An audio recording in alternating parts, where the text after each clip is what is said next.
할렐루야. 주님의 은혜와 사랑이 여러분 모두에게 함께하기를 주의 이름으로 축원합니다. 오늘 제목을 다 같이 따라하겠습니다. 하나님이 축복하시는 나라. 내일은 마틴 루터 킹 데이입니다. 그리고 미국의 제47대 대통령으로 트럼프 대통령이 취임하는 날입니다. 마틴 루터 킹 데이는 마틴 루터 킹 주니어가 미국의 친외의 목사님이시고 인권운동가이며 흑인 해방 운동가였습니다. 권리를 신장하고 기독교 평화주의자였습니다. 미국 내 흑인의 인권운동을 이끈 목사님이십니다. 1964년 노벨 평화상을 받았습니다. 특히 그 유명한 일화가 버스를 탔는데 백인 운전수가 있고 백인들은 앞자리를 다 타고 흑인들은 뒷자리로 가더라고요. 그렇게 계속 차별을 하고 나중에 어떤 경우는 그 문제가 발생됐을 때는 앞에 자리가 비었었어요. 그러니까 흑인이 앉았다고. 그러니까 백인 그 운전기사가 뒤로 가라고.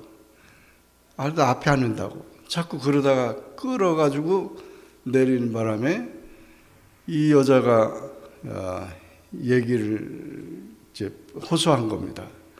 그래서 이 마틴 루터 킹 목사님이 이럴 수가 없다. 그러면서 그때 들고 일어나서 데모를 했는데 그 버스를 타지 말라. 아무도 그 버스를 타지 말고 그리고 다른 걸어가든지 뭐 다른 흑인이 기사가 있는 분들이 오히려 태워주고 이러면서 그 운동이 일어나고 계속해서 번지면서 이 미국에서 다시 흑인의 인권이 인정되는 그런 잘못된 것이 철폐되는 그런 운동을 일으켰던 목사님이십니다. 나중에는 또 암살까지 당했지만 하여튼 그래도 정의를 위해서 약한 자들을 위해서 그 귀한 그런 운동을 일으켰기 때문에 그 날을 그 생일을 기념해서 이렇게 내일 연방 공휴일로 쉬게 된 것입니다. 또 우리는 그와 같은 정신도 이어받아야지만 내일 또 도널드 존 트럼프가 미국의 기업인이고 정치인인데 45대 대통령을 지냈는데 다시 재기해가지고 이렇게 47대 미국 대통령으로 취임합니다.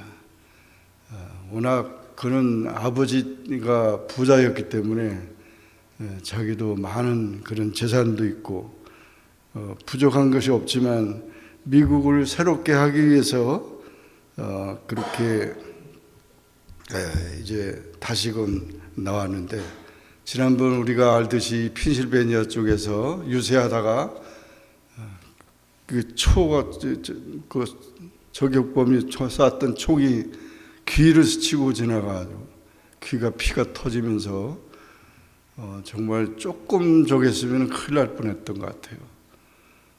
그런 와중에도 끝까지 이제 싸우겠다고 하면서 이제 나왔던 트럼프 대통령이 이제 대통령이 당선됐습니다.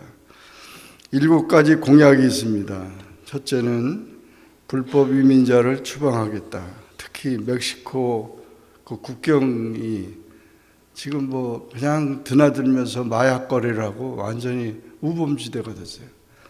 그래서 이 멕시코 쪽의 국경을 그런 완료하겠다고 공약을 했고, 두 번째는 지금 인플레가 굉장히 심해가지고 많이 물가가 올랐는데 경제, 세금 관련 이런 관세 이런 것을 통해서 인플레를 종식시키겠다는 거. 또 세 번째는 지난번 2021년 워싱턴 국회의사당 폭동 사태 그 유죄로 판결된 사람들을 자유의 몸으로 만들겠다는 것입니다. 그리고 네 번째는 트럼프 자신을 상대로 형사 기소했던 검사 잭 스미스 특별검사를 해임하겠다고. 그리고 다섯 번째는 우크라이나 전쟁을 종식시키겠다고. 그래서 러시아하고 전쟁하는 것을 끝내겠다. 그리고 가자지구 전쟁과 이스라엘에게 신속한 마무리를 촉구했고 레바논에서 더 벌어지는 폭력 사건에 대해서도 종식을 약속했습니다. 여섯 번째는 낙태 금지 법안에 서명을 안 했습니다. 안 한다고 했습니다. 그래서 지금 완전히 낙태로 인해서 많은 아이들이 죽어가고 있는데 순식간에 지금도 그냥 몇 분 안 사이에 막 이 미국 안에서 많이 죽어가고 있습니다. 그런 낙태 금지법에 대해서 서명하지 않겠다. 일곱 번째, 기후 규제를 완화하겠다. 그래서 그 기후 규제를 강화하다 보니까 산업이 발전이 안 되고 자동차 공장 이런 문제들 모든 게 되니까 그걸 완화시키겠다. 이런 공약을 내세웠습니다. 그런 모든 공약도 참 약속도 중요하긴 하지만 대통령이 정말 하나님 앞에서 이 나라를 다스리고 또 세계 평화를 위해서 노력하겠다고 하는 그런 다짐을 갖는다면 하나님께서 도우실 것입니다. 우리가 잘 알듯이 미국의 대통령 취임식은 다른 나라에서 찾아보기 어려운 아름다운 장면이 있습니다. 그것은 대통령 당선자가 성경에 손을 얹고 헌법에 따라 나는 미국 대통령으로서 임무를 성실히 이행하고 최선을 다해 헌법을 보존, 보호 및 수호할 것을 엄숙히 선서합니다라고 선서하고 헌법이 요구하지 않는 하나님 나를 도와주세요.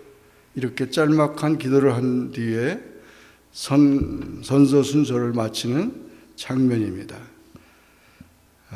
이것은 초대 조지 워싱턴 대통령으로부터 시작한 것입니다. 1789년 4월 30일 뉴욕에서 자기가 늘 읽어왔던 성경에 왼손을 얹고 헌법에 따른 선서를 한 뒤에 바로 규정이 없는 하나님 나를 도와주세요. 그렇게 기도했습니다. 취임식에 사용했던 성경은 대통령에 따라 여러 아름다운 사연들을 담고 있습니다. 참 아름다운 장면이죠. 성경에 손을 얹고 더구나 또 트럼프 대통령은 성경을 자기도 가지고 있고 매일 읽는다고 하면서 그 성경책을 하나씩 집안에 갖는 게 좋겠다고 그랬더니 지금 미국에서 성경책이 얼마나 잘 팔리는지 엄청나게 많은 사람들이 성경책을 사고 있대요. 정말 그것은 좋은 증거입니다. 성경을 고등학교에서 케네디 대통령 때는 가르치지 말라고 그러고 그래서 그걸로 인해서 학생들이 온갖 그냥 막 이 죄악의 시험에 빠지게 만들고 가치관을 알지 못했던 그때하고는 달리고 특히 우리가 트럼프 대통령이 조금 막 그냥 저돌적이고 이런 그 성격적인 건 있는데 하나님 앞에 성경 가지고 또 백악관에서 매일매일 예배를 드린대요. 예배를. 그러니까 정말 그렇게 기도회를 하면서 나라를 이끌어 간다면 하나님이 도와주실 것이죠. 우리는 그런 태도를 끝까지 갖고 겸손하게 세계를 나라를 다스려 간다면 하나님이 축복하시는 대통령이 될 것이고 미국이 되리라고 믿습니다. 우리가 잘 아는 God Bless America라는 노래가 있죠. 그 노래가 미국 국가도 중요하지만 아주 그 노래가 God Bless America, 하나님이 축복하는 이 나라가 되게 해달라고 그렇게 노래하는 것은 참으로 귀한 것입니다. 사람들은 흔히 자신의 계획을 세우고 이를 통해 성공과 행복을 얻으려고 합니다. 그러나 시편 기자는 인간의 계획보다 하나님의 계획이 훨씬 크고 영원하며 안정적임을 선포하고 있습니다. 우리는 하나님을 신뢰하며 그 뜻 안에서 거할 때 진정한 축복을 누릴 수 있는 것입니다.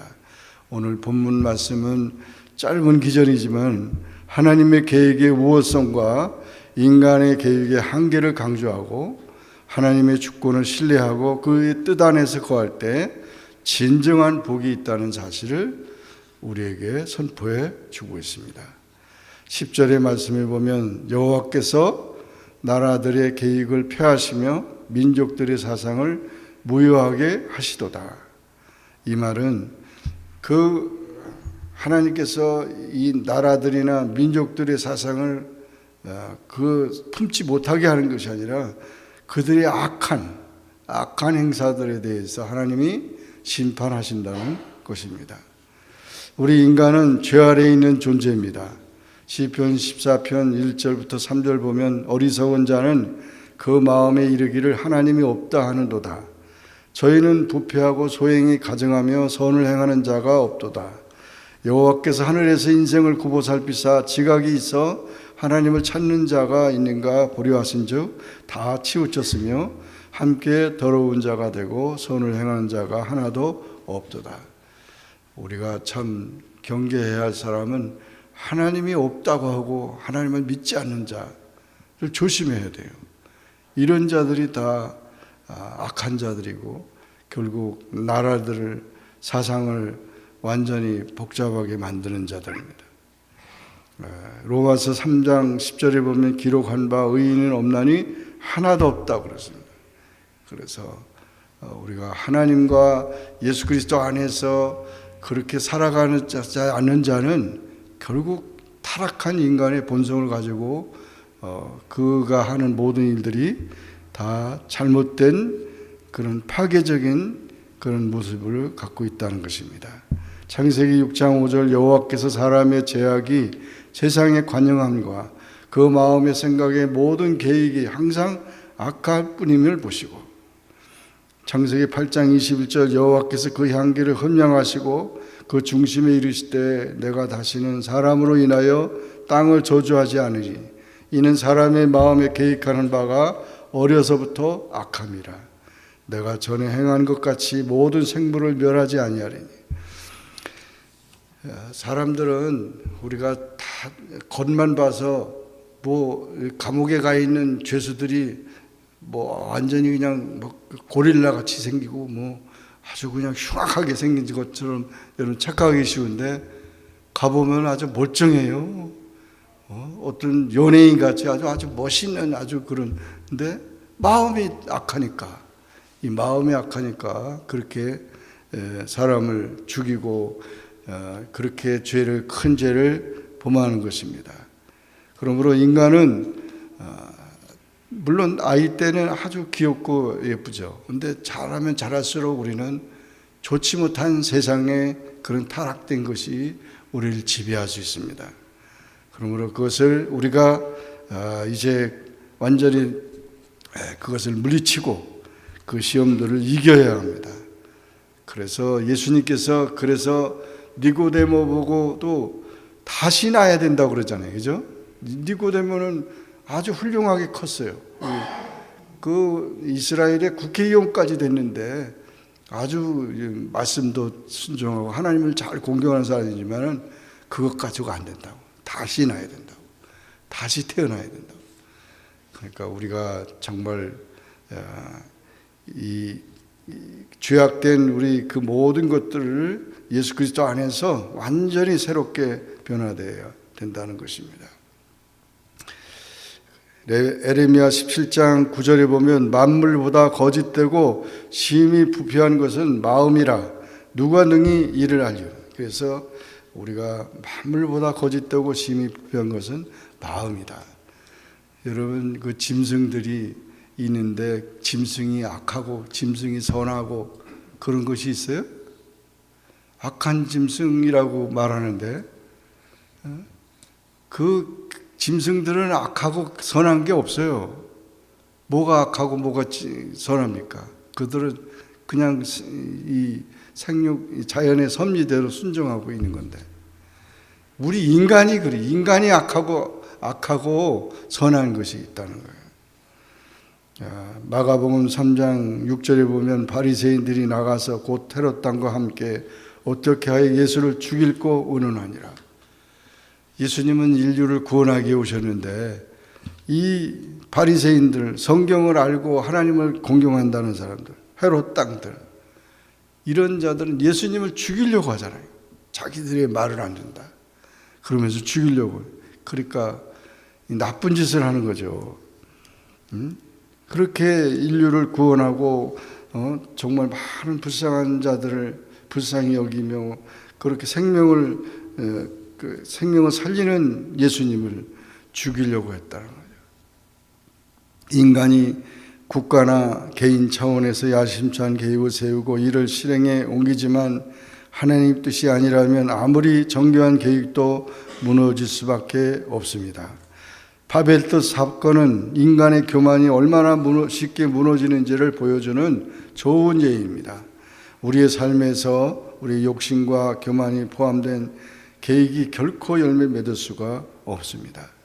그러므로 욕심이 잉태한 즉 죄를 낳고 죄가 장성하여 사망에 이른다고 했기 때문에 그런 헛된 욕심에 이끌려가고 그것에 나가서는 안 된다는 것입니다. 하나님의 계획, 주권과 인간의 계획이 완전히 다르다는 것을 보여주는 것입니다. 하나님의 계획은 11절에 보면 여호와의 계획은 영원히 서고 그의 마음의 생각은 대대에 이르리로다 그랬습니다. 하나님 계획은 영원히 굳게 섭니다. 민수기 23장 19절 하나님은 인생이 아니시니 시건치 않으시고 인자가 아니시니 후회가 없으시도다. 어찌 그 말씀하신 바를 행치 않으시며 하신 말씀을 실행치 않으시랴. 하나님은 역사의 주관자이십니다. 하나님의 뜻은 인간의 제한된 시간 속에서도 끊어지지 않고 영원히 이어집니다. 창조의 섭리에서 구원의 역사에 이르기까지 하나님의 계획은 실패하지 않습니다. 이는 우리의 삶 속에서 하나님을 신뢰할 이유가 있기도 한 것입니다. 이사야서 40장 6절 8절 보면 말하는 자의 소리여 가로되 외치라. 대답하되 내가 무엇이라 외치리이까. 가로되 모든 육체는 풀이요 그 모든 아름다움은 들꽃 같으니 풀은 마르고 꽃은 시들음은 여호와의 기운이 그 위에 붐이라. 이 백성은 실로 풀이로다. 풀이 마르고 꽃이 시드나 우리 하나님의 말씀은 영영이 서리라 하라. 그래서 하나님의 말씀은 진리고 영원합니다. 변함이 없어요. 그렇기 때문에 사람들은 변하고 환경도 변하지만은 하나님의 말씀, 진리의 말씀은 영원합니다. 우리가 볼 수 있는 없는 큰 그림 속에서 하나님의 뜻이 이루어짐을 믿는 신뢰가 필요합니다. 하나님의 뜻을 믿고 맡기는 삶을 살기 위해 우리는 노력해야 합니다. 12절 말씀 보면 여호와를 자기 하나님으로 삼은 나라 곧 하나님의 기업으로 선택된 백성은 복이 있도다. 얼마나 참 복된 말씀입니까? 하나님을 자기 하나님으로 섬기는 그 나라가 복을 받고 또 그 가정이 복을 받고 그 사회가 복을 받는다는 것입니다. 하나님을 안다는 자체가 복입니다. 복 있는 백성은 하나님의 사랑을 입는 백성입니다. 이스라엘 나라를 갔더니 그 사람들은 이렇게 기념품 같은 데도 홀리랜드라고 이렇게 썼어요. 그래서 뭐 홀리랜드 거룩한 땅이라는 거죠. 네? 자기들만 이렇게 얘기를 했는데, 홀리랜드라는 표현은 국가적으로는 사용하지 않지만 이 관광적인 영업적인 것에 이렇게 썼는데, 그러나 그 의미는 참으로 우리가 귀하게 봐야 합니다. 예루살렘, 갈릴리 종교적인 중요성을 지닌 지역을 포함한 이스라엘과 팔레스타인 일대 지역을 가르칠 때 쓰는 일반적인 용어입니다. 쉬운 얘기로 그전에는 우리가 성탄절에 크리스마스 당연하잖아요. 그죠? 크리스마스. 근데 크리스마스가 카드가 싹 없어지고 할리데이 이렇게 가지고 완전히 해피 뉴이어 완전히 크리스마스가 다 사라져버려요. 그래서 대통령들이 그런 얘기까지 했잖아요. 내가 대통령이 되면 크리스마스를 지키고 크리스마스 카드가 없어지지 않게 하겠다고 이러는데, 정말 우리가 중요한 것은 할리데이가 아니라 홀리데이가 돼야 되고 거룩한 하나님을 경외하는 그것이 되어야 한다는 것입니다. 하나님을 경외하는 것은 그의 계획과 주권을 인정하고 따르는 삶을 의미합니다. 하나님을 우리의 주로 삼고 그의 뜻에 순종할 때 우리는 진정한 복을 누리게 됩니다. 이 복은 물질적인 풍요를 넘어 영적 안정과 구원을 포함하는 전인적인 축복입니다. 하나님을 경외하며 사는 삶의 모습이 우리 속에 있어야 하는 것입니다. 여러분, 정말 안타까운 것은 지금 이 세대가 동성 결혼을 합법화한 나라, 그 나라를 2025년 1월 기준으로 보니까 전 세계에 동성 결혼을 합법화한 나라가 34개의 나라가 됐어요. 34개. 제일 첫 번째로 동성 결혼을 합법화한 나라가 2001년에 네덜란드였어요. 그 네덜란드 하면서 그 유럽 전체가 다 그냥 동성 결혼. 그러니까 정말 얼마나 참 안타까운 거예요. 2001년에 네덜란드, 벨기에가 2003년, 카나다가 2005년, 스페인이 2005년, 남아프리카 공화국이 2006년, 노르웨이가 2009년, 스웨덴이 2009년, 아이슬란드가 2010년, 아르헨티나가 2010년, 덴마크가 2012년, 우루과이가 2013년, 뉴질랜드가 2013년, 브라질이 2013년, 영국이 2014년, 미국이 2015년, 오바마 대통령 때 이거를 해놓고 그냥 쫙 좋아가지고 가입이 됐다고. 독일이 2017년, 호주가 2017년, 대만이 2019년. 아시아에서는 아직 동성 결혼이 안 됐는데 대만이 허락을 했어요. 통과를 시켰어요. 칠레가 2022년. 2000년도에 들어와서 불과 20년 동안에 그냥 세계가 그냥 이렇게 빨갛게 다 물들고 있어요. 동성 결혼을 허락한다는 의미는 어떻게 되는 거죠? 그냥 다 무너지는 거예요. 다음 세대가 없어요. 동성 결혼하는 사람이 아이를 낳을 수가 없으니까. 진짜 무서운 거죠.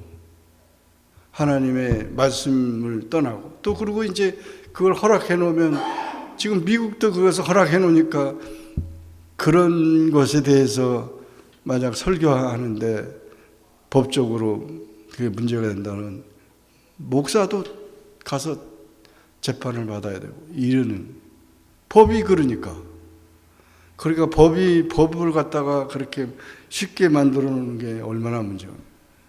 소수를 보여야 한다고 그냥 이렇게 하는 그런 것을 우리가 그런 것을 쫓아가서는 안 되는 거죠. 근데 그것을 갖다가,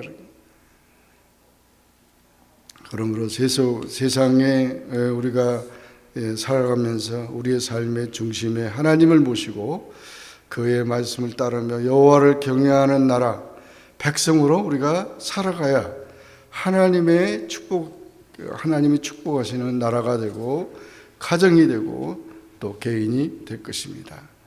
우리의 모든 계획을 하나님께 올려드리고 하나님의 뜻을 구해야 합니다. 하나님의 주권을 신뢰하며 불안과 두려움으로 우리는 이 두려움을 이겨내야 합니다. 여호와를 경외하며 진정한 복을 누리는 믿음의 삶을 살아가야 될 것입니다. 영국에 그 빅토리아 여왕이라고 있었어요.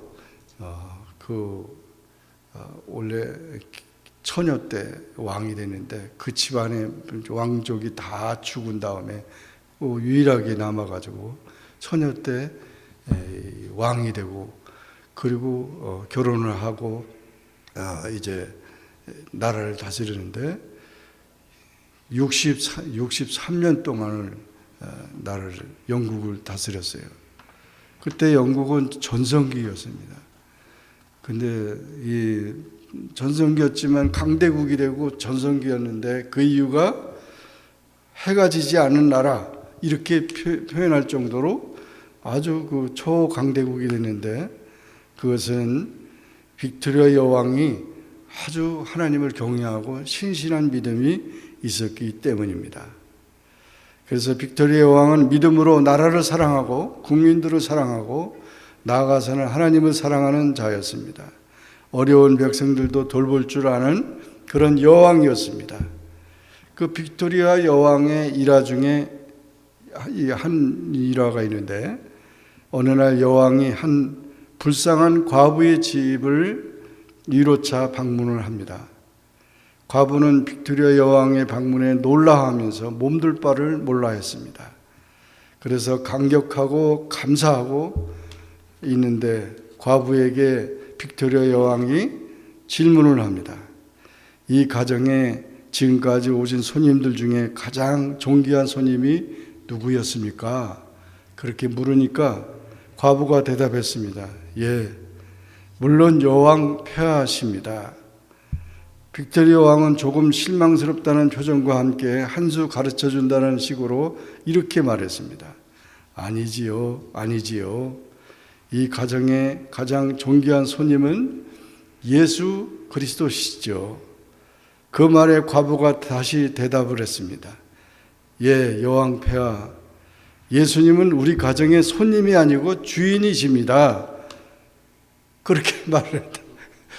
그렇게 말하니까 측은했던 과부를 위해 한 수 가르쳐 주려고 빅토리아 여왕이 건넨 대화였지만 도리어 한 수를 깨닫게 됐어요. 과부의 대답에 빅토리아 여왕은 한 대 얻어맞은 것 같았어요. 그래서 궁으로 돌아오자마자 하나님께 이렇게 기도했답니다. 하나님, 내가 오늘 불쌍한 과부를 만나러 간 것이 아니라 하나님께서 세우신 하나님의 천사를 뵙게 되었습니다. 그는 예수님을 자기 주인으로 섬기는 천사였습니다. 나의 주 나의 왕 예수 그리스도시여, 세세토록 이 나라의 주인이 되시고 이 궁궐의 주인이 되시고 내 생전의 왕님하시어 이 왕관을 주의 발 앞에 드리게 하옵소서.